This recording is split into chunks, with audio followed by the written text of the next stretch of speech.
സോഫി അവൻ കാറ് തരാത്തോണ്ടല്ലേ സോഫി? ഇല്ലേ നിന്നെ കാണാൻ വരുമെന്ന് നിനക്ക് അറിയാല്ലേ? അന്ന് നീ വരണ്ടാന്ന് പറഞ്ഞിട്ടായാലും രാത്രി മധുരടി അങ്ങ് വന്നില്ലേ?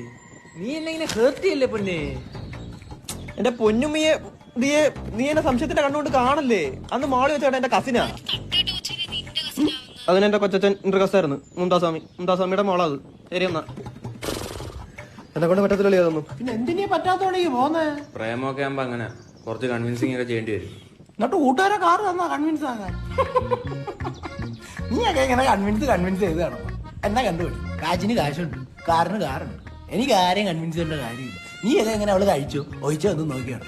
എനിക്കുണ്ട്, എനിക്ക് പ്രകൃതിയൊക്കെ ഉണ്ട്. അതുകൊണ്ട് ആരുടെ വേണേലും എപ്പം വേണേലും നടക്കാം. കപ്പലണ്ടി ഇരുന്ന് ഞാൻ പോയി വാങ്ങിച്ചോണ്ട് വരാം. കാശിന് കാശുണ്ട്, കാറിന് കാറുണ്ട്, പക്ഷേ പെണ്ണിന് പെണ്ണില്ല. ഇന്ന് രാത്രിക്കുള്ളിൽ ഒരു പെണ്ണിനെ സെറ്റാക്കിയില്ലെങ്കിൽ ഞാൻ പുഷ്പകുമാറിന്റെ മകനല്ല. രമ്യ, ഇന്നെങ്കിലും നീ എന്റെ അടുത്ത് ഇഷ്ടമെന്ന് പറയണം. 2 കൊല്ലമായിട്ട് ഞാൻ നിന്റെ പുറകെ നിനക്ക് വാങ്ങിച്ചേരാത്ത സാധനങ്ങളും ഇല്ല.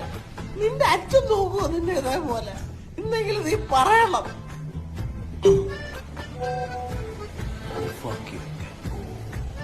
അല്ലേലും എനിക്കെന്തിന്റെ കുഴപ്പമായിരുന്നു? പെണ്ണുണ്ടായാലും ഇവിടെ ജീവിക്കാൻ പറ്റത്തുള്ളൂ. എനിക്കെന്റെ പ്രകൃതി ഉണ്ട്. ഐ ലവ് യു പ്രകൃതി.